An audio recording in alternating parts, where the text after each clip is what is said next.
நாளிலும்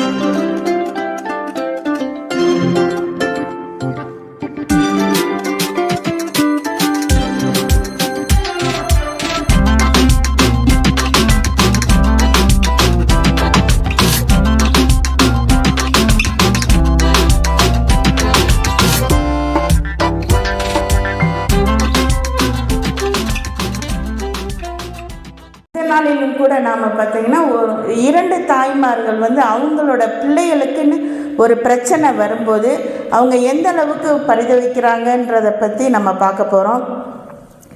எரேமியா 1வது அதிகாரம் அதன் 5வது வசனத்தில், நான் உன்னை தாயின் வயிற்றில் உருவாக்கும் முன்னே உன்னை அறிந்தேன் இருக்காரு. தலைகளை தாழ்த்து ஜெபம் செய்வோம். அணியாமல் அணைத்து கொண்டீர், களையாமல் காத்து கொண்டீர், பத்திரமாய் என்னை சுமந்தீர் தாய் கருவிலே, பத்திரமாய் என்னை சுமந்தீரே. ஆம் சுவாமி, கர்த்தாவே, நீர் எங்களை தாயின் கருவிலே ஆண்டவரே எங்களை பத்திரமாய் சுமந்தீர் சுவாமி.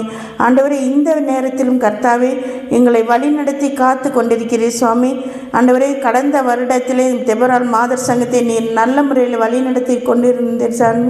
இந்த வருடத்திலும் நீர் எங்களை வழிநடத்தி கொண்டு போகிற கிருபைக்காக ஸ்தோத்திரம் அப்பா. எங்களுடனே நீ இருக்கிறதுக்காக ஸ்தோத்திரம் சுவாமி.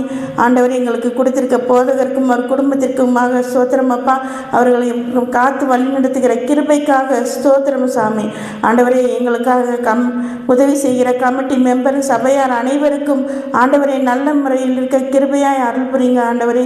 ஆண்டவரே, நல்ல முறையில் எங்களுடைய ஆலயத்தை நீர் சீரம் சிறப்புமாய் கொண்டு போவதற்காக ஸ்தோத்திரம் அப்பா. இங்கு வந்திருக்கிற ஒவ்வொருவரும் ஆண்டவரை வெறுமையாய் திரும்பி போகாதபடி நீர் காத்து கொள்ளும் ஆண்டவரே சுவாமி. ஆமென். இப்போ பார்த்தீங்கன்னா ஆண்டவர் பார்த்திங்கன்னா நம்மளை தாயின் கருவில் இருக்கும்போதே நம்மளை தெரிந்து கொண்டேன்றாரு. இன்னும் சொல்லப்போனால் உலக தோற்றத்திற்கு முன்னாடியே அவர் நம்மளை தெரிந்து கொண்டிருக்கிறார். எபேசியர் 1:4 பார்க்கும்போது, அவர் தமக்கு முன்பாக அன்பிலே பரிசுத்தம் உள்ளவர்களாகவும் குற்றமில்லாதவர்களாகவும் இருப்பதற்காக உலக தோற்றத்திற்கு முன்னே கிறிஸ்து இயேசுவுக்குள் நம்மை தெரிந்து கொண்டிருக்கிறான்னு பார்க்குறோம். சாதாரணமாக இல்லை, ஆண்டவராகிய கிறிஸ்து இயேசுவுக்குள்ளே நம்ம தெரிந்து கொண்டிருக்கிறார். எப்படின்னு பார்த்தோம்னா, ஆதியாகமம் 1வது அதிகாரம் அது 1-2 வசனங்களில் பார்க்கும்போது, ஆதியிலே தேவன் வானத்தையும் பூமியை சிருஷ்டித்தார். பூமியானது ஒழுங்கின்மை வெறுமையுமாய் இருந்தது, ஆழத்தின் மேல் இருள் இருந்தது, தேவ ஆவியானவர் ஜலத்தின் மேல் அசைவாடி கொண்டிருந்தான்னு பார்க்குறோம். எதுக்குன்னா, இந்த உலகத்தை எப்படி சீரமைக்கிறதுன்றதுக்காக அவர் அசைவாடி கொண்டிருந்தார். அவர் நினைச்சார இந்த உலகத்துக்குள்ளே வெளிச்சமாகி ஆண்டவர் வந்தால், ஆண்டவராகி இயேசு கிறிஸ்து வந்தால் நல்லா இருக்குன்னு நினச்சிட்டு வெளிச்சம் உண்டாக கடவுதுன்னாரு. நம்மளுடைய தமிழ் வேதாகமத்தில் அது வெளிச்சம் உண்டாக கடவுதுன்னு இருக்கு. ஆனால் ஆங்கில வேதாகமத்தில் லெட் த பி த லைட்டுன்னு போட்டிருக்காரு. அப்படின்னா அந்த வெளிச்சம் அங்கேயே இருக்கட்டும்னா, அப்போ உலகம் தோன்றும் போது என்ன ஆகுதுன்னா, இந்த உலகத்துக்கு கூடயே ஆண்டவராகிய இயேசு கிறிஸ்து இந்த உலகத்துக்குள்ளே வெளிச்சமாக வந்துட்டார். ஏன்னா ஆழத்தின் மேலே தான் இருள் இருந்தது, மேலே ஆண்டவர் வெளிச்சமாக தான் இருந்தார். அப்போ இந்த பரிசுத்தாவியானவர் ஒவ்வொரு நாளும் இந்த உலகத்தை சிருஷ்டிக்கும் போது அது நல்லது என்று கண்டேன்னு சொல்கிறாரு. எப்படின்னு பார்த்தீங்கன்னா, இப்போ ஆண்டவராகிய இயேசு கிறிஸ்து நம்மளோட இருக்கும்போது அது ஆண்டவர் நல்லது என்று கண்டேன்னு சொல்கிறாரு. இப்போ பார்க்கும்போது பார்த்திங்கன்னா, ஒரு சிலர் பிறக்கிறதுக்கு முன்னாடியே அவங்களோட பிறப்பு முன்னறிவிக்கப்படுது. ஒரு சிலருக்கு அவங்க கருவில் இருக்கும்போது தரிசனம் உண்டாகுதுன்னு பார்க்குறோம். இப்போ ஆதியாகமம் 21வது அதிகாரத்தில் 14, 15, 16 வசனங்கள் எடுத்துக்கொள்ளும் போது, ஆபிரகாம் என்ன செய்கிறாருன்னா, அதிகாலையில் எழுந்து அப்பத்தையும் ஒரு துருத்தி தண்ணீரையும் எடுத்து ஆகாரின் தோளின் மேல் வைத்து பிள்ளையையும் ஒப்பு கொடுத்து அவளை அனுப்பி விடுறதை பார்க்குறோம். அவன் பெயர் சபா வனாந்தரத்தில் அலைந்து திரிந்தாள்னு பார்க்குறோம். இப்போ பார்த்திங்கன்னா, இங்கே ஆபிரகாம் அப்பத்தையும் துருத்தி தண்ணீரையும் கொடுக்கல, பிள்ளையையும் ஒப்படைக்கிறார். என்னன்னா, அவருக்குடைய பொறுப்புகளை ஒப்படைக்கிறான்னு பார்க்குறோம். அவர் தன்னுடைய பொறுப்புகள்லேருந்து விலகுகிறார். இப்போ ஒரு பிள்ளை இருக்குன்னா அந்த பிள்ளையை வளர்த்து ஆளாக்கி அது ஒரு நல்ல லைஃப்பில் செட்டில் ஆகிற வரைக்கும் கவனிக்க வேண்டியது ஒரு தகப்பனுடைய கடமை. ஆனால் இங்கே என்ன செய்கிறாரு, அந்த பொறுப்புகளை விட்டு அந்த பொறுப்புகள் அனைத்தையும் ஆகார்ட்ட ஒப்படைச்சிட்டு அவர் விலகிறத பார்க்குறோம். இங்கே ஆகாரின் பார்வை எப்படி இருக்குன்னு பார்த்தீங்கன்னா, அவள் அந்த துருத்தியில் தண்ணீர் செலவழிந்த பின்பு போட்டிருக்கு. இப்போ துருத்தியில் தண்ணீர்னா பார்த்தீங்கன்னா, இங்கே ஆகார் துருத்தியாக பார்க்கல, ஆபிரகாமாக பார்த்துக்கிட்டு இருக்கான். இப்போ தண்ணீர் செலவழிந்த பின்பும்போது அந்த தண்ணீர் இல்லாட்டினா எவ்வளோ கஷ்டம் இருக்கும். அதே மாதிரி இங்கே ஆபிரகாம் ஆகாரையும் இஸ்மவேலையும் விட்டு பிரிந்த பின்பு அவங்களுக்கு ரொம்ப கஷ்டமாக இருக்கும். ஏன்னா அவங்களுக்கு வாழ்வாதாரத்துக்குன்னு பார்த்தீங்கன்னா எதுவுமே இல்லை. இப்போது ஆபிரகாம் அவங்களுக்கு எதுவுமே கொடுக்காமல் அனுப்பிடுறாரு. இப்போ அவரோட இன்னொரு மனைவி பார்த்திங்கன்னா கேத்துரால் இருப்பாங்க. அவங்களோட பிள்ளைகள் ஈசாக்குக்கு எந்தவித பிரச்சனையும் கொடுக்கக்கூடாதுன்றதுக்காக அவங்களுக்கு எல்லா சொத்துக்கள் எல்லாம் பிரித்து கொடுத்து அனுப்புவார். ஆனால் இங்கே பார்க்கும்போது இஸ்மவேலுக்கு அவர் எதுவுமே கொடுக்காமல் அவர் அனுப்புகிறத பார்க்குறோம். இப்போ ஆகார் அந்த தண்ணீரை துருத்தியவே பார்த்துக்கிட்டு இருக்கா. ஏன்னா அது தண்ணீர் செலவழிஞ்சிருச்சுன்னா தன் பிள்ளை தாகத்தால் கஷ்டப்படுவான்றதான். ஆனால் அதே மாதிரி இப்போ வாழ்வாதாரத்துக்குன்னு எதுவுமே இல்லைனாலுமே அதே ஒரு சூழ்நிலை தான் இருக்கும். இப்போ பார்த்திங்கன்னா அடுத்து அவன் என்ன சொல்கிறான்னா, தண்ணீர் செலவழிந்த பின்பு பிள்ளையை செடியின் கீழ் விட்டு அவள் தூரத்தில் போய் அம்பு பாயும் தூரத்தில் போய் பிள்ளை சாகிறதை நான் பார்க்க மாட்டேன்னு சொல்லி அம்பு பாயும் தூரத்தில் போய் அமர்ந்து சத்தமிட்டு அழுதான்னு போட்டிருக்கு. இங்கே பார்த்திங்கன்னா இந்த சாகிறதுன்றது நார்மல் டெத்து கிடையாது. இது சாகிறதுன்றது ஒரு பிரிவு. அதாவது இப்போ பார்த்திங்கன்னா இந்த இஸ்மவேல் ஈசாக்கு பிறக்கிற வரைக்கும் இஸ்மவேலோட நிலைமை என்னன்னா, அவங்க அப்பாவுக்கு ஒரு செல்ல பிள்ளை, எல்லாத்துக்குமே அவன் தான். அவங்க அப்பா அவனை தோல் மேலேயும் மார் மேலேயும் போட்டு தூக்கி போட்டு நல்லா சந்தோஷமாக வளர்த்துருப்பார். எல்லாம் ராஜா விட்டு கண்ணுக்குட்டி மாதிரி இருந்திருப்பான். எல்லா விதத்துலேயும் அவன் தான் அவனுக்கு முக்கியமாக இருந்திருப்பாங்க. அப்படிப்பட்ட பிள்ளை அவன் வளர்ந்தவனை இப்போ அவங்க அப்பா என்ன செய்கிறாரு, அவனை வெளியே அனுப்புகிற அந்த சூழ்நிலையில் பார்த்திங்கன்னா அவன் இப்போ ஆகாருக்கு ஒரு பயம் இருக்கும். நமக்கு எதுவுமே இல்லையே, எப்படி பிள்ளைய வளர்க்க போகிறோம், அந்த ஒரு பயம் இருக்கும். ஆனால் இங்கே இஸ்மவேலோட நிலைமை அது கிடையாது.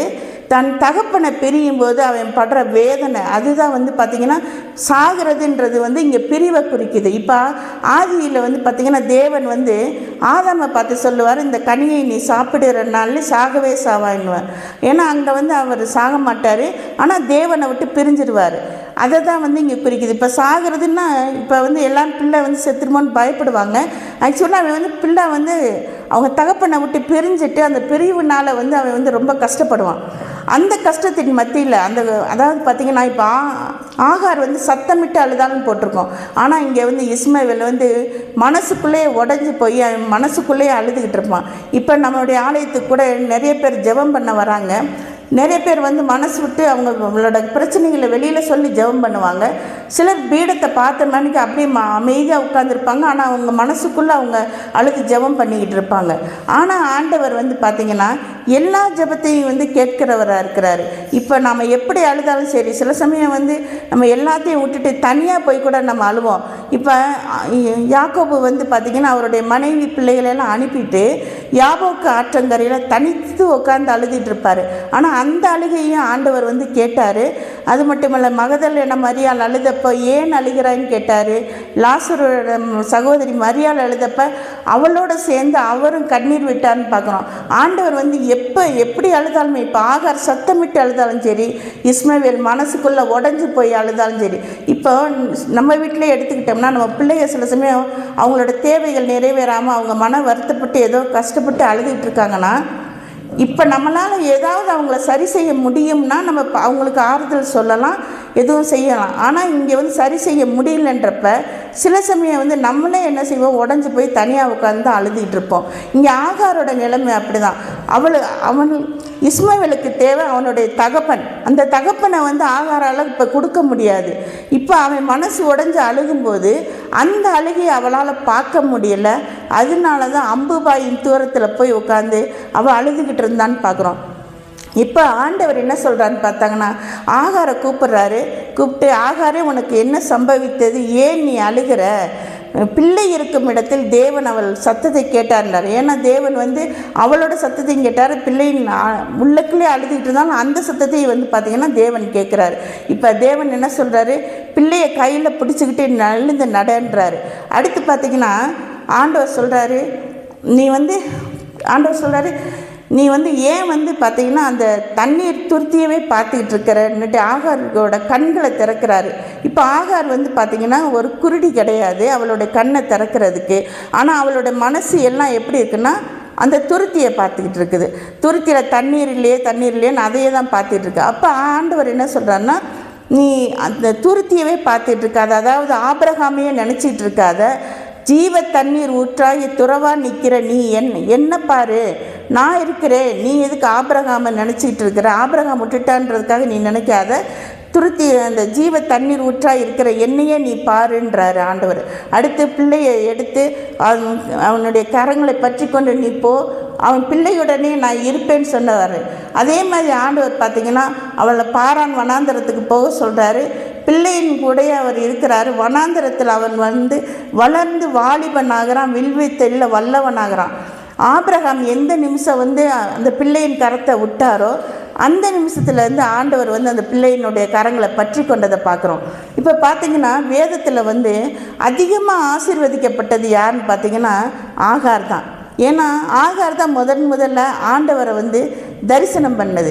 இப்போ ஆபிரகாமுக்கு வந்து பார்த்திங்கன்னா ஆண்டவருடைய சத்தங்கள் கேட்கும். எப்போனாலும் இந்த இடத்த விட்டு போ, நான் காட்டும் தேசத்துக்கு போன்னு சொல்லுவார். ஆனால் அவருடைய சத்தத்துகளை தான் வந்து அவர் கேட்டார் ஒழிய தேவன் அவர் வந்து பார்க்கல. ஆபிரகாம் வந்து தேவனை தரிசிக்க மிகவும் ஆவலாக இருந்தான்னு போட்டிருக்கு. யோவான் 8:56 பார்த்தீங்கன்னா ஆண்டவராகிய இயேசு கிறிஸ்து சொல்வார், உங்கள் பிதாவாகிய ஆபிரகாம் என்னுடைய நாளைக்கான ஆசையாக இருந்தான், கண்டு களி கூர்ந்தான்னு சொல்லுவார். அதே மாதிரி தான் பார்த்திங்கன்னா ஆதியாகமம் 18வது அதிகாரத்தில் மம்ரேயின் சமபூமியில் உஷ்ண வேளையில் ஆபிரகாம் கண்களை ஏறெடுத்து பார்க்கும்போது அங்கே 3 புருஷர்கள் வரதை பார்க்குறாரு. அப்போ உடனே கடவுளை பார்த்துட்டோன்னு சொல்லிட்டு அவங்களுக்கு வந்து அவர் அதிக உபசரணைகள் செய்வார். ஆனால் அதற்கு முன்னாடியே பார்த்திங்கன்னா ஆதியாகமம் 16:13வது வசனத்தில் ஆகார் சொல்கிறாங்க, என்னை கண்ட தேவனை நானும் இவ்விடத்தில் கண்டேன் அல்லவா என்று சொல்லி சாட்சியாக சொல்கிறாங்க. நீர் என்னை காண்கிற தேவன்னு பேரிடுறாங்க. எந்த இதுக்குன்னா எந்த துறவுக்கிட்ட ஆண்டவர் வந்து ஆகாரை பார்த்தாரோ அந்த துறவுக்கு அவங்க என்ன பேரிடுறாங்க, நீர் என்னை காண்கிற தேவன். அதாவது லகரோயினா நீர் என்னை காண்கிற தேவன். இந்த லகரோயின்றதுக்கு இன்னொரு முக்கியத்துவமும் இருக்குது. ஏன்னா பின்னாட்களில் ஈசாக்கு வந்து பார்த்திங்கன்னா அதே லகரோயி கிணற்றண்டையில் தான் ரெபேக்காலை சந்தித்து அவளை மனைவியாக ஆக்கிக்கிறாரு.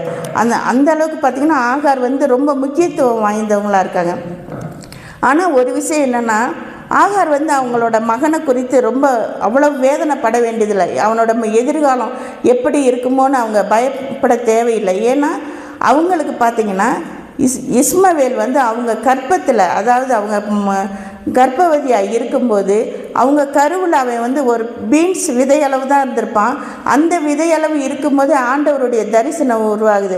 ஆண்டவர் சொல்லுவார், நீ கர்ப்பவதியாக இருக்கிறாய், நீ ஒரு குமாரனை பெறுவாய், உன் அங்கலாய்ப்பை ஆண்டவர் கேட்டபடியால் அவனுக்கு இஸ்மவேல் என்று பெயரிடுவாய், அவன் துஷ்ட மனுஷனாய் இருப்பான், எல்லோருக்கும் விரோதமாய் அவன் கை இருக்கும், எல்லோருடைய கையும் அவனுக்கு விரோதமாய் இருக்கும், அவனுடைய சகோதரர்களுக்கு எதிராக அவன் குடியிருப்பான்னு சொல்கிறாரு. அப்போது ஆண்டவருடைய தரிசனமான வார்த்தை இருக்குது, அவன் நல்லா வருவான்ற ஒரு தரிசனமான வார்த்தை இருக்கும்போது இங்கே வந்து பார்த்திங்கன்னா ஆகார் வந்து நிச்சயமாக பயப்பட்டிருக்கவே வேணாம். ஏன்னா அவன் ஒரு பீன்ஸ் விதையளவு இருக்கும்போது அவனுக்கு எலும்புகள், நரம்புகள், தசைகள் எதுவுமே உருவாகாத பொழுதே ஆண்டவருடைய தரிசனம் வந்து பார்த்திங்கன்னா இஸ்மவேலுக்கு உண்டானது.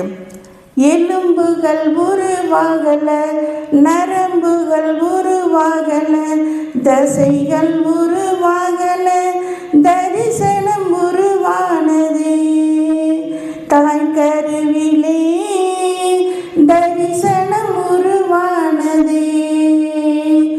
எப்படிப்பா உமக்கு நன்றி சொல்லுவேன், சொல்ல வார்த்தையே இல்லை, நீங்க போதும், என் வாழ்க்கை முழுவதும் வேறு ஆசையே இல்லை. இப்போ நாம் இன்னொரு முக்கியமான ஒரு நபரை பற்றி பார்க்க போகிறோம். அதுக்கு முன்னாடி பார்த்திங்கன்னா நம்முடைய ஆலயத்தில் இந்த வருடம் நமக்கு கொடுக்கப்பட்ட வாக்குத்தத்த வசனம் என்னன்னு உங்கள் எல்லாத்துக்கும் தெரிஞ்சிருக்கும். மறுபடியும் உன்னை கட்டுவிப்பேன், நீ கட்டப்படுவாய். எரேமியா 31:4 ஆண்டவர் எரேமியாவை கொண்டு இஸ்ரவேலுக்கு சொன்ன வார்த்தை இது. ஏன் அப்படி சொன்னான்னா, அந்த நேரம் இஸ்ரவேல் தேசம் வந்து பாழாய் கிடந்தது. மதில்கள் சுவர்கள்லாம் உடைக்கப்பட்டு ஆலயம் இடிக்கப்பட்டு அங்குள்ள இஸ்ரவேல் ஜனங்கள் எல்லாம் பார்த்திங்கன்னா பாபிலோனுக்கு சிறையாக கொண்டு போகப்பட்டிருந்தாங்க. அந்த நேரத்தில் தான் எரேமியா தீர்க்கதரிசியை கொண்டு இந்த வார்த்தையை சொல்கிறாரு. ஆனால் இந்த வார்த்தையை சொல்லும் பொழுது அடுத்து இந்த வார்த்தையை நிறைவேற்றுவதற்காக ஆண்டவர் ஒரு மேய்ப்பனை கொண்டு வர வேண்டியது இருக்குது. அந்த மேய்ப்பன் யாருன்னு உங்களுக்கு தெரியுமா? என் தாய் உருவாகும் முன்னே என் கருவை கண்டீரையா, என் பெயர் உருவாகும் முன்னே என்னை பெயர் சொல்லி அழைத்தீரையா. எப்படிப்பா உமக்கு நன்றி சொல்லுவேன், சொல்ல வார்த்தையே இல்லை. நீங்க போதும், என் வாழ்க்கை முழுவதும் வேறு ஆசையே இல்லை. இவரை பற்றி தீர்க்க தரிசனம் ஏறத்தாழ 150 வருடங்களுக்கு முன்னால் ஏசாயா தீர்க்கதரிசியை கொண்டு சொல்லப்பட்டிருக்கு. ஏசாயா தீர்க்க தரிசன புஸ்தகம் 45வது அதிகாரம் 1 முதல் 5 வசனங்கள் யாராவது படிக்க முடியுமா? கோரேசுக்கு முன்பாக ஜாதிகளை கீழ்ப்படுத்தி ராஜாக்களின் இடைக்கட்டுகளை அவிழ்த்து படிக்கும். அவனுக்கு முன்பாக வாசல்கள் பூட்டப்பட்டாதிருக்க கதவுகளை திறந்து வைக்கும் படிக்கும். அவனை பார்த்து அவனது வலதுகையை பிடித்துக் கொண்டு அவனுக்கு சொல்கிறதாவது, நான் உனக்கு முன்னே போய் போனலானவைகளை சேவையாக்குவேன். உன்னை பெயர் சொல்லி அழைக்கிற இஸ்ரவேலின் தேவனாய கர்த்தர் நானே என்று நீ அறியும்படிக்கு வெண்கல கதவுகளை உடைத்து இரும்பு தாழ்வாள்களை முறித்து அந்தகாரத்தில் இருக்கிற பொக்கிசங்களையும் ஒளிப்பிடத்தில் இருக்கிற புதையல்களையும் உனக்கு கொடுப்பேன். நான் என் தாசனாகிய யாக்கோபின் நிமித்தமும் நான் தெரிந்து கொண்ட இஸ்ரவேல் நிமித்தமும் நான் உன்னை பெயர் சொல்லி அழைத்து நீ என்னை அறியாது இருந்தும் உனக்கு நாமம் தெரித்தேன். நானே கர்த்தர், வேறு ஒருவர் இல்லை, என்னை தவிர தேவன் இல்லை. இப்போ ஆண்டவர் என்ன சொல்றாருன்னு பார்த்தீங்கன்னா, நான் அபிஷேகம் பண்ணின கோரேசை குறித்துன்றார். இப்போ பார்த்தீங்கன்னா தாவீது ராஜாவோட 17வது வயசில் சாமுவேலை கொண்டு தான் பார்த்தீங்கன்னா அபிஷேகம் பண்ணுவார். ஆனால் இங்கே கோரேசுக்கு கர்த்தர் சொல்கிறாரு, நான் அபிஷேகம் பண்ண, தானே அபிஷேகம் பண்ணேன்றாரு. கிட்டத்தட்ட அவர் சொல்லும்போது பார்த்தா கோரேஸ் பிறக்கவே இல்லை. 150 வருடங்களுக்கு முன்னால் சொல்கிறாரு. 150 வருடங்களுக்கு முன்னாலே பார்த்தீங்கன்னா கோரேசுக்கு ஆண்டவர் அபிஷேகம் பண்ணிட்டேன்றாரு. இப்போ கோரேஸை என்ன சொல்கிறாருன்னா, அவர் கோரேஸை எல்லாமே அவர் கீழே ஜாதிகளை கீழ்ப்படுத்துவ ராஜாக்களின் இடைக்கட்டுகள் எல்லாம் அவிழ்ப்பேன்றார். இது எதை குறித்து சொல்கிறாருன்னா, கோரேஸ் ஒரு பெரிய ராஜாவா அவன் பாபிலோனை வென்று பாபிலோன் சிறையிருப்பில் இருக்கிற இஸ்ரவேல் ஜனங்களை அவன் வெளிக்கொண்டு வருவான்றது சொல்கிறாரு. ஏசாயா தீர்க்கதரிசி இந்த தீர்க்க தரிசனத்தை சொல்கிற அந்த காலகட்டத்தில் பார்த்தீங்கன்னா பாபிலோன்னு ஒரு பேரரசை இல்லை. இப்போ ஆதியாகமம் 11வது அதிகாரத்தில் சினேயார் தேசம்னு ஒன்று இருக்கும். அங்கே சமபூமியாக இருக்கின்றதுனால அங்கே ஜனங்கள்லாம் ஒரே பாஷை பேசுவாங்க. அவங்கெல்லாம் என்ன செய்வாங்கன்னா, கல்லுக்கு பதில் செங்கலை அறுத்து சுட்டு அதை வைத்து ஒரு மாபெரும் கோபுரம் கட்டுவோம், எல்லாரும் நம்ம பேர் விளங்க இருப்போம், நம்ம பிரியாமல் இந்த இடத்துல இருப்போம்னு சொல்லி முடிவு பண்ணுறாங்க. அப்போ அங்கே கர்த்தர் என்ன செய்கிறாருன்னா, ஜனங்கள் இந்த மாதிரி யோசிக்கிறத பார்த்துட்டு அவங்களோட பாஷையை தாறுமாறாக்கி போட்டு அவங்கள பிரிஞ்சு போக பண்ணுறாரு. அப்போ கர்த்தர் அவங்களோட பாஷையை தாறுமாறாக்கி பிரிந்து போக பண்ண அந்த இடத்துக்கு பேர் பாபேல் எனப்பட்டது. அந்த பாபேல் தான் கொஞ்சம் கொஞ்சமாக பேர் மாறி பாபிலோன்னு மாறினது. இப்போ பாபிலோனை பொறுத்தளவில் ஒரு சிறப்பு என்னன்னு பார்த்தீங்கன்னா, ஆதியாகமம் 2வது அதிகாரத்தில் தோட்டத்துக்கு நீர் பாய்ச்சறதுக்காக ஒரு நதி தொடங்கி அது 4 பெரிய ஆறுகளாயிற்றுன்னு போட்டிருக்கு. பைசோன், கீஹோன், இதக்கேல், ஐப்ராத்துன்னு. இந்த 4வது நதி, பெரிய நதி ஐப்ராத் வந்து பார்த்திங்கன்னா இந்த பாபிலோனை சுற்றி ஓடுது. அது மட்டுமல்ல, அந்த பாபிலோனுக்கு இடையில சென்ட்ராவும் ஓடுது. இப்போ பார்க்கும்போது இந்த பாபிலோனை சுற்றி ஓடுது. பாபிலோனுக்கு உள்ளேயும் இந்த ஐப்ராத் போகிறதுனால இந்த பாபிலோன் வந்து மிக செழிப்பான ஒரு தேசமாக இருக்குது, நகரமாக இருக்குது. அதுக்கடுத்து பார்த்திங்கன்னா இது வர்த்தகத்துக்கு எல்லாம், வாணிபத்துக்கு எல்லாம் வந்து சிறந்த இதாக இருக்குது. இப்போது இதை சுற்றி பெரிய பேரரசுகள்லாம் இருக்கும். இது வந்து ஒரு சின்ன பகுதி தான். ஆனால் இதை சுற்றி உள்ள பெரிய பேரரசுகள்லாம் என்னென்னா, இந்த பகுதி நம்ம பக்கத்தில் இருந்தால் நமக்கு நல்லா இருக்குன்னு சொல்லி, இப்போ அசீரிய பேரரசுகள் மாதிரி இருக்க மற்ற பேரரசுகள் எல்லாமே ஒவ்வொருத்தட்டையும் அந்த பகுதி இருக்கணும்னு சொல்லி ஒருத்தரோட ஒருத்தர் சண்டை போட்டு அந்த பகுதியை அவங்களோட வச்சுக்க பார்ப்பாங்க. இப்போது சில காலம் அசீரிய பேரரசுகிட்ட இருந்துச்சுன்னா சில காலம் அது மற்ற வேறு பேரரசுகள்கிட்ட மாறும். அந்த மாதிரி அந்த பாபிலோனுக்கு வந்து எல்லாமே போட்டி போட்டுக்கிட்டு இருந்தாங்க. இப்போ ஏசாயா தீர்க்கதரிசியின் காலம் என்னன்னு பார்த்தீங்கன்னா கிமு 740 கிமு 680 வரை. இப்போ கிமு 680க்கு அப்புறம் கிட்டத்தட்ட 35 வருடங்களுக்கு பிறகு கிமு 640 வந்து பார்த்திங்கன்னா அங்கே வந்து பாபிலோனில் வந்து நெபுலசர்னு ஒரு வீரன் தோன்றுறாரு. அவர் வந்து என்ன செய்கிறாருன்னா இந்த பாபிலோனை வந்து அந்த அசீரிய பேரரசுலேருந்து விடுதலை ஆக்கிட்டு அவர் வந்து கிட்டத்தட்ட ஒரு 25 வருஷங்கள்கிட்ட அரசாட்சி பண்ணுறாரு. அவருக்கு ஒரு மகன் இருக்கான். அவன் பேர் பார்த்திங்கன்னா நெபுகாத் நேச்சர். இப்போ நெபுகாத் நேச்சர் என்ன செய்கிறாருன்னா அவங்க அப்பா இருக்கும்போதே அவன் வந்து எல்லா பக்கமும் வந்து பார்த்திங்கன்னா அவன் பெரிய மாவீரனாக இருக்கான். அவன்கிட்ட படைகளை வச்சு அக்கம் பக்கம் இருக்க எல்லா இடத்தையும் வந்து சுற்றி படையெடுத்து ஜெயிக்கிறான். ஏன் காரணம் என்னென்னா பாபிலோன் வந்து திருப்பி யார்கிட்டையும் அடிமையாக போயிடக்கூடாதுன்றதுக்காக. அதுக்கடுத்து கிமு 624 வந்து பார்த்திங்கன்னா நெபுகாத் நேச்சரே வந்து அரசராக மாறுறாரு. இப்போ அவர் அரியணை ஏறினதுக்கப்புறம் அவருடைய பார்வை எருசலேம் மேலே விழுகுது. இப்போ வந்து எருசலேமுக்கு போய் அவர் வந்து எருசலேமை பூரா சுட்டு எரிச்சிட்டு அங்கே தேவாலயத்தையும் இடிச்சிட்டு அங்கே உள்ள பனிமுட்டுகளெல்லாம் எடுத்துக்கிட்டு அங்கே வந்து தானியல் மாதிரி முக்கியமாக நல்ல புத்திசாலிகளாக இருக்கிறவங்கள மட்டும் வந்து சிறைப்பிடிச்சு கொண்டுட்டு வர்றாங்க. மற்றபடி அங்கே இருக்க சப்பானிகள், நொண்டிகள், ஏழைகளை எல்லாம் அங்கேயே விட்டுட்டு வந்துடுறாரு. இப்போ நெபுகாத் நேச்சரோட காலம் பார்த்திங்கன்னா பாபிலோனின் பொற்காலன்ற மாதிரி இருக்குது. இப்போ நெபுகாத் நேச்சர் என்ன செய்கிறாருன்னா இந்த பாபிலோன் வந்து திருப்பி யார் கைக்கும் போகக்கூடாதுன்றதுக்காக இதை சுற்றி ஒரு அரண் அமைக்கிறாரு. இப்போது ஏற்கனவே பாபிலோனை சுற்றி ஐப்ராத் ஓடிக்கிட்டு இருக்கு. இந்த ஐப்ராத் வந்து பாபிலோனுக்கு ஒரு அகழி மாதிரி இருக்குது. அந்த ஐப்ராத்துக்கு உள்பக்கமாக கிட்டத்தட்ட 21 அடி அகலத்தில் ஒரு மாபெரும் கோட்டையை வந்து சுற்றி அமைக்கிறாங்க. அதுக்கு உள்ளேயும் ஒரு கோட்டை இருக்குது. இப்போ வந்து இந்த பாபிலோனுக்கு வந்து பார்த்திங்கன்னா 2 வாசல் தான். ஒன்று வந்து பார்த்திங்கன்னா இந்த நதி வந்து பாபிலோனுக்குள்ளே போகுது இல்லையா, அந்த பக்கம் ஒரு வாசல், நதி வெளியே ஏறுதில்ல அந்த பக்கம் ஒரு வாசல். இப்போ வந்து அடியில் வந்து நதி வந்து பெருக்கெடுத்து ஓடும், அதுக்குள்ளே வந்து யாரும் போக முடியாது. இந்த நதிக்கு மேலே வந்து பார்த்திங்கன்னா வெண்கல கதவுகளை போட்டு, இதான் ஆண்டவர் சொல்லுவார், வெண்கல கதவுகளை உடைத்தேன். வெண்கல கதவுகளை போட்டு இரும்பு தாழ்பால்கள் போடப்பட்டிருக்கும். பாபிலோன் வந்து இவ்வளோ ஒரு சேஃப்டியாக இருக்கும்போது அந்த இது மேலே யாராலும் இது பண்ண முடியாது. ஆனால் இதே நேரத்தில் பார்த்திங்கன்னா பாபிலோனுக்கு வடக்கு பக்கமாக ஒரு மேதிய பேரரசுன்னு ஒரு பேரரசு உருவாகுது. அது கிமு 600 உருவாகுது. அது இப்போ இந்த மேதிய பேரரசில் ஒரு சின்ன பகுதி தான் பார்த்திங்கன்னா ஏலாம்னு ஒரு பகுதி இருக்குது. அந்த ஏலாமில் சூசான்னு ஒரு அரண்மனை இருக்குது. இப்போ இந்த ஏலாம் பகுதி வந்து பார்த்திங்கன்னா ஒரு சின்ன பகுதி தான். இப்போ வந்து அந்த ஏலாம் பகுதியில் வந்து அந்த சின்ன பகுதியில் வந்து பார்த்திங்கன்னா இருக்கிற ஒரு ராஜா, குறுநில மன்னர்னு வாங்கலே, அது மாதிரி ஒரு சின்ன ராஜா இருக்கார். அந்த ராஜாவுக்கு மனைவி இருக்காங்க, அதோட மறுமனையாட்டிகள் நிறைய பேர் இருக்காங்க. அந்த மறுமனையாட்டிகளில் ஒரு பெண் வந்து கர்ப்பவதி ஆகிறா.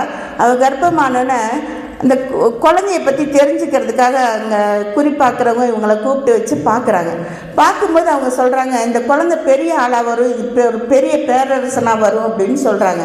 அப்போ இந்த பொண்ணுக்கு ஒரே சந்தோஷமாக இருக்குது. அதை பக்கத்தில் அவங்க தாதிமார்கள்ட்டெல்லாம் பகிர்ந்துக்கிறாங்க. இந்த விஷயம் கொஞ்சம் கொஞ்சமாக போய் அந்த ராஜாவோட ராணிக்கு போகுது. இப்போ ராணியை பொறுத்தவரையில் எப்படின்னா அவங்க பிள்ளைங்க தான் வந்து அந்த அரசாட்சிக்கு வரணும், வேறு யார் வரக்கூடாதுன்னு நினைப்பாங்க. அப்போ ராஜாட்ட சொல்கிறாங்க, நம்ம வழியில் வர குழந்தைங்க தான் வரணும், என்னோட மறுமனையாட்டியோட பையன்லாம் வந்து அரசாட்சிக்கு வரக்கூடாதுன்னு சொல்லிட்டு அந்த குழந்தைய கருவிலையே கொல்லணும்னு முடிவு பண்ணுறாங்க. இந்த விஷயம் அந்த பெண்ணுக்கு தெரிஞ்சு அந்த பெண் என்ன செய்கிறான்னு பார்த்தீங்கன்னா அந்த இடத்த விட்டு தப்பிச்சு போயிடுறான். போய் ஒரு மேய்ப்பர்கள் இடத்துல போய் இருந்துடுறான். ஆனால் ராஜாவோட ஆட்கள் வந்து அவளை தேடிக்கிட்டு இருக்காங்க. ஆனால் இவர் போய் ஒரு மேய்ப்பர்கள் இடத்துல இருக்கிறான். இவளுக்கு குழந்தை பிறக்குது. குழந்தை பிறந்தோன்னு என்ன செய்யறோம், அந்த மேய்ப்பர்களோட தலைவன்கிட்ட வந்து அந்த குழந்தைய கொடுத்துட்டு இவன் தன்னை பற்றிய உண்மைகளை சொல்லிட்டு என்ன சொல்கிறா, இவனை வந்து நீங்கள் ஒரு மாவீரனை வளர்க்கணும், ஆனால் இவன் இருக்கிற விஷயம் யாருக்குமே தெரியக்கூடாதுன்னு சொல்லிட்டு ஏன்னா இவன் அந்த இடத்துல இருந்தால் இவளை தேடி வர ராஜாக்களோட ஆட்கள் வந்து இவளை பார்த்துட்டாங்கன்னா இவளை வச்சு குழந்தைக்கு ஆபத்து வந்துடும்ன்றதுனால இந்த தாய் என்ன செய்கிறான்னா அந்த இடத்த விட்டு விலகி போயிடுறான். இப்படி இவள் விலகி போயினப்ப இவளை வந்து அந்த ராஜாக்களோட ஆட்கள் பிடிச்சிடுறாங்க. பிடிச்சதுக்கப்புறம் என்ன செய்கிறாங்க, இவளை சிறையில் அடைச்சி அந்த குழந்தை எங்கன்னு கேட்குறாங்க. இவள் சொல்கிறான் அந்த குழந்தை பிறக்கும் போதே பிறந்தது அப்படின்னு சொல்கிறான். ஆனாலும் நம்பாமல் அவளை வந்து சிறையில் அடைச்சிட்றாங்க. இப்போ பார்த்திங்கன்னா இந்த குழந்தை வந்து இந்த மேய்ப்பர்கள்ட்ட இருக்குது. இந்த மேய்ப்பர்கள்ட்ட இருக்கிற இந்த குழந்தை பேர் தான் பார்த்திங்கன்னா கோரேஸ். இப்போ ஆண்டவர் வந்து பார்த்திங்கன்னா ஒரு முடிவோடு தான் இந்த குழந்தைய வந்து இந்த மேய்ப்பர்கள்ட்ட விட்டுருக்காரு.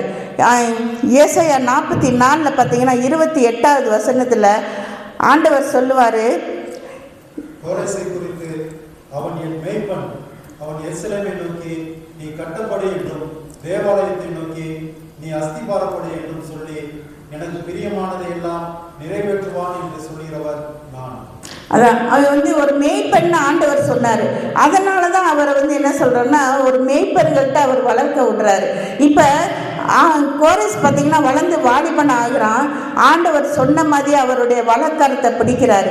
இப்போ ஆண்டவருடைய தீர்க்க தரிசனம் எப்படி இருக்குன்னா, அவன் பாபிலோனை ஜெயிக்கணும், அங்கேருந்து யூதர்களை விடுதலை ஆகணும். ஆனால் இங்கே இவனோட நிலைமை என்னென்னா ஒரு மேய்ப்பர்களோட மேய்ப்பராக தான் இருக்கிறான். இவன் முதல்ல என்ன செய்யணும், தான் இருக்கிற அந்த 7ஆம் தேசத்தை பிடிக்கணும். அதுக்கடுத்து அவன் வந்து மற்ற தேசங்களை வந்து பிடிக்க ஆரம்பிக்கணும். ஆண்டவர் வந்து அவனோட வழக்கரத்தை பிடிக்கும்போது அவர் சொன்னபடியே பார்த்திங்கன்னா அவனுக்கு கீழே ஜாதிகளை கீழ்ப்படுத்தினார், ராஜாக்களின் இடைக்கட்டுகளை அவிழ்த்தார். அவன் வந்து ஒரு பக்கத்தில் எங்கே போய் அவன் வந்து சண்டை போட்டாலும் எல்லா ராஜ்யங்களும் அவனுக்கு கீழே வர ஆரம்பித்தது. இப்போ வந்து பெர்சியா கொஞ்சம் ஒரு பெரிய அளவில் இந்த 7ஆம்ன்ற பேருக்கு வந்து அவன் வந்து பெர்சியான்ற பேரை மாற்றுறான். இப்போ வந்து பெர்சிய பேரரசு வந்து கொஞ்சம் பெருசாக வந்துட்டு இருக்கு. இப்போ இதே நேரத்தில் பார்த்திங்கன்னா பாபிலோனிய பேரரசு இருக்குது, மேதிய பேரரசு இருக்குது, பெர்சிய பேரரசு இருக்குது. இப்போ மேதிய பேரரசுக்கு வந்து எப்போயுமே பாபிலோன் பேரரசு மேலே ஒரு கண் இருந்தது. அடிக்கடி வந்து பாபிலோனை போய் முற்றுகை போட்டாங்க, ஆனால் அவரால் முடியலை. இப்போ தரியு ராஜா என்ன நினைக்கிறாருன்னா, அப்போ அவருக்கு வந்து கொஞ்சம் வயசும் ஆயிடுது. இப்போ பெர்சிய ராஜா கோரேஸ் வந்து மேதியா பேரரசை எப்படியா தன்னோட சேர்க்கணும்னு முடிவு பண்ணுறாரு.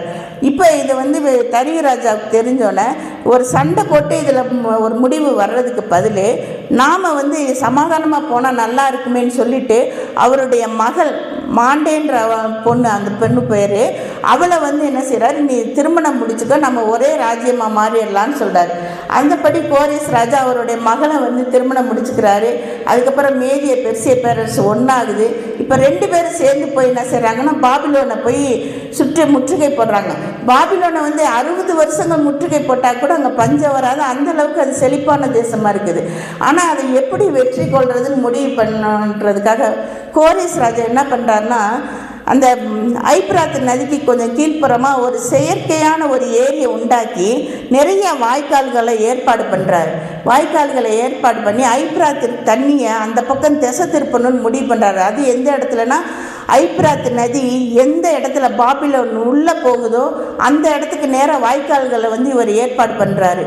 அதே நாள் பார்த்திங்கன்னா தானியேல் 5வது அதிகாரத்தில் கொடுத்துருக்கோம். பெல்சாத்சார் வந்து எந்த நாள் இரவு வந்து அவர் 1000 பேர்களுக்கு வந்து விருந்து படைப்பார். அப்போ வந்து தேவனுடைய பனிமுட்டுக்களில் மதுபானம் அருந்துவாங்க. பெல்சாத்சார், அவருடைய பிரதானிகள், அப்புறம் மனைவி, மறுமனையாட்டிகள் எல்லாருமே வந்து தேவனுடைய பனிமுட்டுகளில் மது அருந்துற அந்த நாளில் பார்த்திங்கன்னா ஒரு கையுறுப்பு வந்து எழுதும், மேனே மேனே தெக்கல் உப்பார்சின்னு வந்து எழுதும். அப்போ அதுக்கு அர்த்தம் என்னன்னு தானியல்கிட்ட கேட்டப்போ, உன்னுடைய ராஜ்யம் மட்டிட்டு தேவன் உன்னை தராசில் நிறுத்தப்போ நீ வந்து குறைவாக காணப்பட்டதுனால உன்னுடைய ராஜ்யத்தை மேதிய பெர்சிய பேரரசுகளுக்கு கொடுக்க போகிறாருன்னு.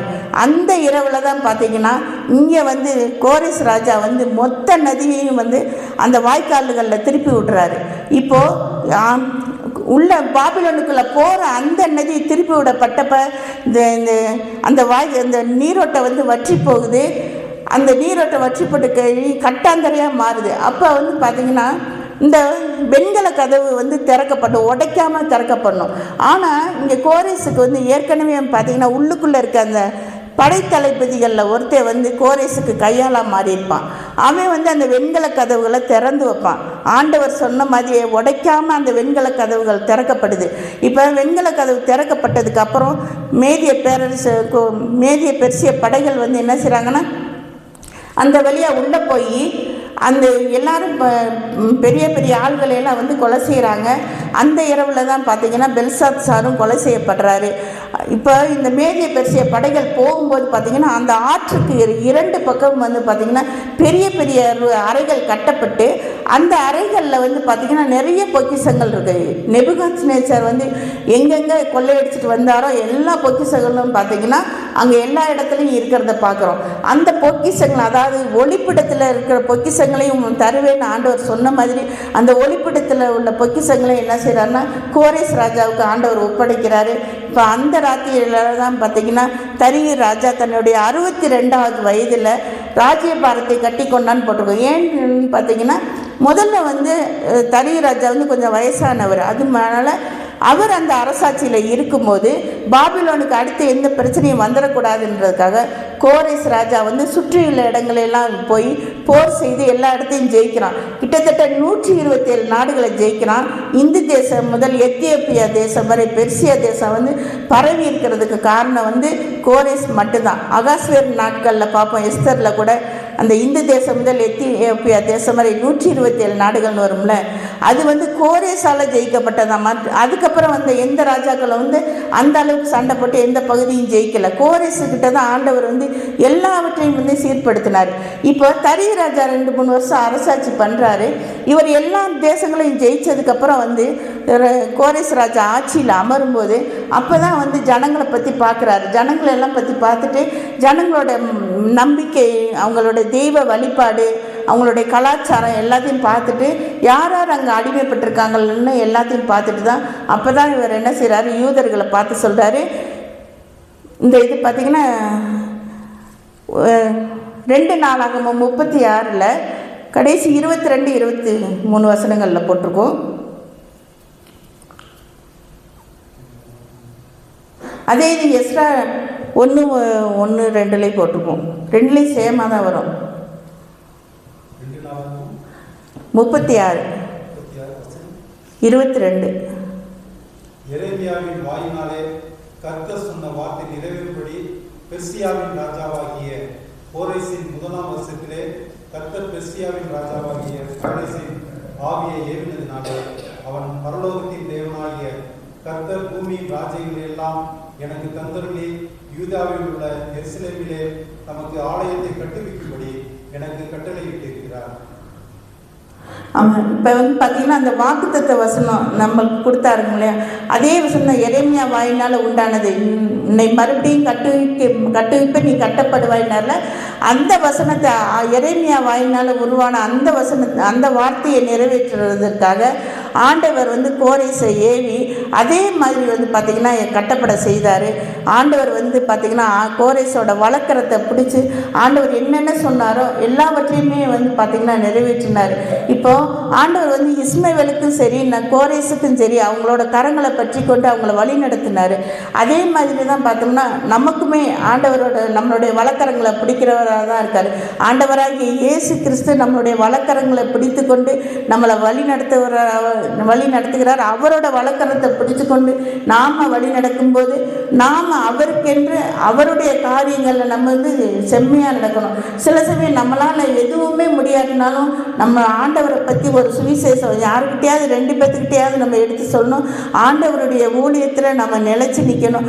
ஆண்டவருக்காக நம்ம எல்லாமே இருந்தோம்னா கர்த்தர் நம்மளை வழி நடத்தி நல்ல முறையில் வழி நடத்துவார். கர்த்தர் தாமே நம்மை வழி நடத்துவாராக. ஆமீன்.